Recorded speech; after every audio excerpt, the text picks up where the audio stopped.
Okay, I'm back with my dried paper that has the watercolor and the salt on it. And let me tell you, this is going to make a mess. What I'm going to do is I'm going to be smushing all of this off of here. And what you can see, these are some of the other things that I did. And I thought it'd be fun if you can see that up close, the texture that you actually get when you do this. This was just with kind of a purple and bluish background. Here's an example of one that had orange and had different reds in it. And I don't know if you can actually see, but it's a very beautiful grainy look that kind of gives you such rich texture for your background there. All right, this was a red one. I did a separate one. I just thought you might like to see what one page can actually look like. Now, some of these spots down here, when you're taking the salt off, you can rub it with your hand to get it off, or you can also be using a leftover credit card or club card or whatever you would like to do to scrape it off. But it may also take up some of the paper, but no need to worry. That can add a very unique look to the whole thing. So here, I'm going to let you look down as I'm actually working on this one here. I'll hold it up and you can see I'm just kind of scraping the salt off. Now, the reason to scrape the salt off, and it's so important, if you are going to use markers at all on your page, you want to make sure you get as much of the salt off of here as you possibly can. And if you're like me and you put a good bit of salt on it, you are going to end up with quite the pile. So see, I'm just scraping this right here to get all of this off. And you can see how it may texturize the paper even a little bit as I'm doing that. Or you can just more patiently just rub. But you're going to find, you know what? It feels like sandpaper as you're doing it and scraping it all off. What I like to do is once I get most of that off of there, all right, if you look, you can see I have quite the pile of salt right on here. If I scrape it all together, and the neat thing is, you have to throw it away. Now, this came from the red when I scraped the red out. Now I'm going to add this in here, and no, you could make sand creations if you want to. There's going to be some other really neat projects I'll tell you about in the future that you can actually use your leftover salt for. And so you just kind of scrape it right into a mason jar. I like to keep my extra salt because I'm all about recycling and not wasting things. But it is amazing with art how you can have so much fun reusing the thing. So here now I've got my red salt, I've got that other salt that's on there, and I've got my background right here. The ones I'm going to be writing on, I've really taken care that I went ahead and I got the complete salt off. But do you see this? I don't know if it kind of gets lost because this is not the best type of video here. But if you see, it gives you this amazing texture in the background that just adds depth to what you're creating.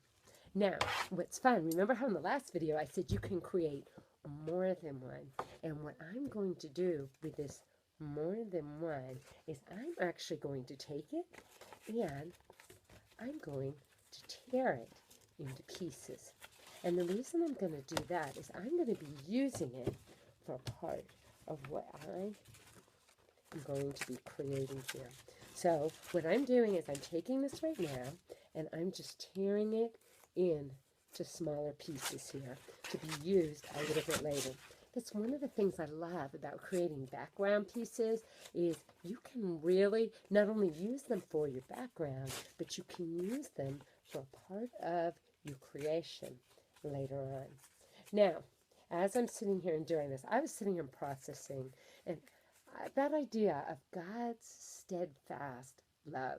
And I mean, it's all throughout the Bible, talking about how he loves steadfastly. This idea of unwavering, firm in direction, and that his purpose doesn't change. When he loves us, he loves us. Now, our sin can definitely separate us from him. And we see that in Adam and Eve. The moment they sin, what's the first thing they do? They run and they hide. But do you see what God does? He comes looking for them. And when he finds them, do you see him blasting them? God knows everything. Even though he asks, where are you? God already knows where they are. He already knows what they've done. So he's not asking them because he needs information. See, this is the thing I've seen so much in my life. God will many times ask me questions to get me to think, to help me to really consider, where am I? Do you realize the love that there is in that? Adam and Eve are hiding from God. And the first question he asks isn't, what have you done? But where are you? Their sins have separated them from God.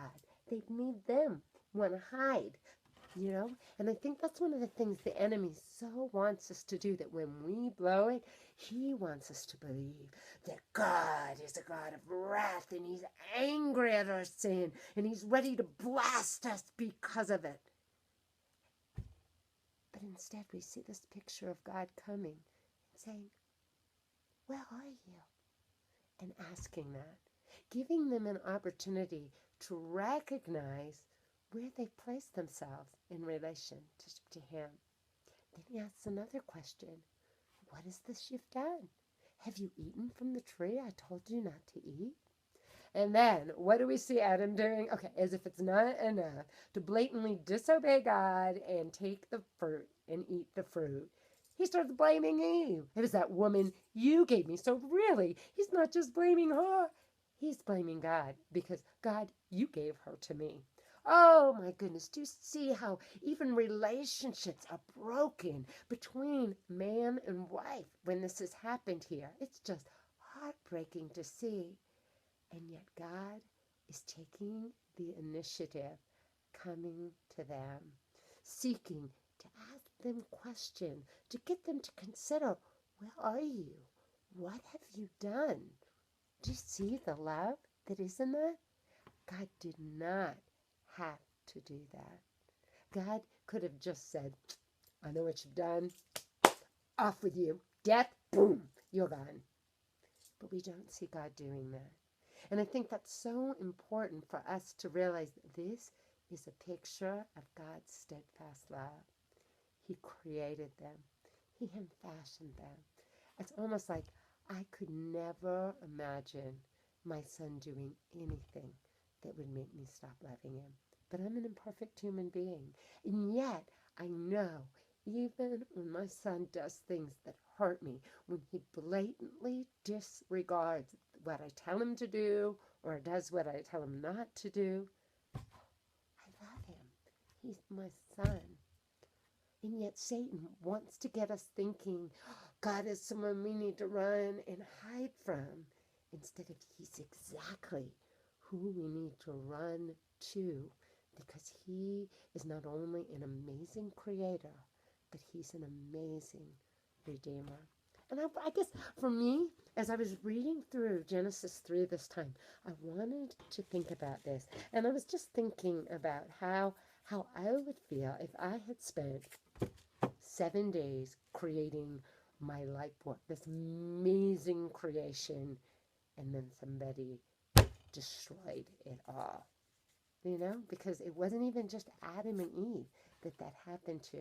And so the thought that I had was, I want to take these pieces and I want to make a heart out of them. And see, but I've torn them because there's that feeling that, something? God is not up there just going, I know this is all going to work out. Get over it. He grieves with us when we grieve. Can you imagine how he felt carrying our sorrows and understanding how Adam and Eve had to feel when their perfect oneness, that unity, even between themselves, the first thing they tried to do was hide from each other their most intimate parts, and how that loneliness had to flood into their souls, and how they had to just grieve God, not to mention what happened to the world that he created. And so I'm taking these broken pieces, and out of these broken pieces, I'm going to shape a heart. to create right here to kind of summarize this idea. God's heart had to break. Even though he knows the end of the story, he's still feeling it with us, caring for us, loving us. I mean, it's just amazing to me how incredible the Lord is. And I'm just going to put these pieces in here right now. I'm just laying them in here. And this whole idea of God's heart, and then the next idea that I had, I thought it'd be interesting because I wanted this idea of the world, earth, and everything that God created, and it being torn in two. Because you know what? God didn't curse Adam and Eve. He cursed the serpent. He was behind everything, deceiving Eve and got the ball rolling. But then he also cursed the ground that he created. And how that had to just be so hard. Now, I'm not going to be, like I told you, I'm not an artist. I'm not going to paint the world or do something amazing. But Google Images is amazing. And so what I did was I just went online and I typed world image. And I kind of wanted the world before it all separated, because we heard later on it separates out. So I just went ahead and typed Pangea image. And sure enough, I found one. So what I'm going to do here, and it's totally legit, to print out pictures from online and go ahead and make your pages. Remember, you're not making them to sell. You're not making them put up in an art gallery. You're just making them to help you process as you're going through all of this. And so here I am, and I am going to cut out my very own world here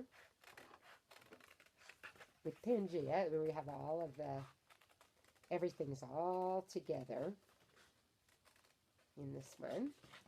I'm not the best cutter either, but it's okay. So I'm going to cut this, and I'm going to make this, even though this is really more correct, I'm going to make this just a little bit rounder. And again, remember, it's not necessarily, it all has to be, I can't even cut a circle. Aren't you thankful I did not create the world and everything that's in it? All right, let us consider that being part of the brokenness of what happened. And what I'm going to do is take this, and I'm just going to tear it into two pieces, just like that. And what I want to do is I'm going to lay those two pieces on top of the heart right here. And then I'm going to draw a picture. Ha, ha, ha. This is the humbling part of all of that. But I'm going to draw a picture of Adam and Eve. And I'm going to take this color that I actually did as a background here, because that'll give them a little bit of a flesh tone there. And what I'm going to do, now, you can do this. You can either draw it, or you know something I like to sometimes do, is just take my scissors, and I'm just going to cut this.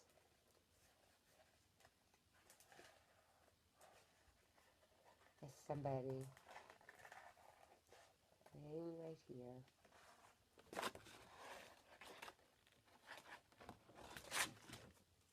And I'm going to cut as if Eve is just totally here, and she's heartbroken. Because you know something? I would have been utterly and completely heartbroken, not even able to imagine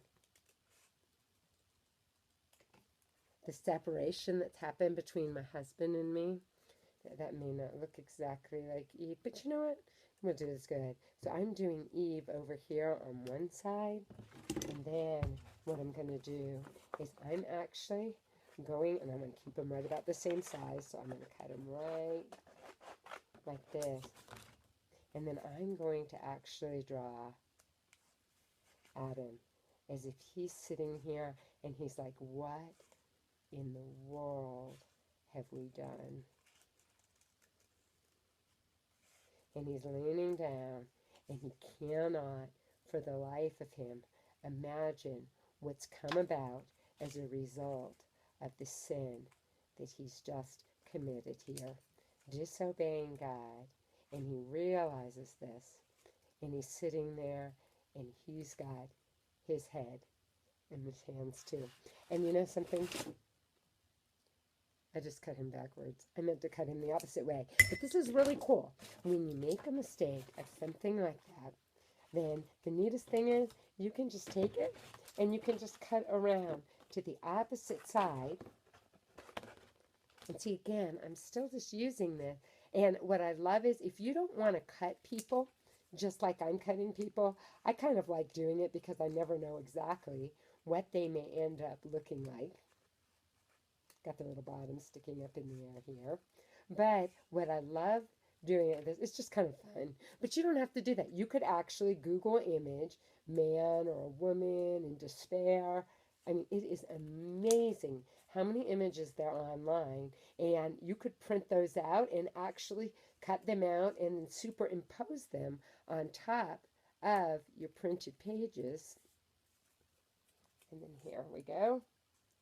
Get his foot right there. So, okay. So here I've got, and I'm not even certain if that exactly looks like a man and woman, but I like that picture of them, that they're just in despair on the ground. They're trying to figure out exactly what they're doing, and they're underneath the heart right here. And I'm going to post my final picture with my actual word processing that's on top of it. But I thought you might like to see an idea of how a picture kind of comes together of the world shattered, broken in two, with God's heart underneath it. Now, as I'm actually putting this together, I might decide, you know what? I think I just want to go with a heart that's not broken because it may be too busy to have a huge heart. But I love this idea anyways, irregardless of this heart of God that is constant, that's steadfast, and then the world broken. Adam and Eve are separated away from each other, and yet God is still reaching through. And what I'm going to do is draw some footsteps coming for and say, God still wants to take the walk. Because I love that. That the very fact that Adam and Eve even heard from him, heard the sound of his footsteps in the garden, this had to be something they were used to him coming and him doing with them.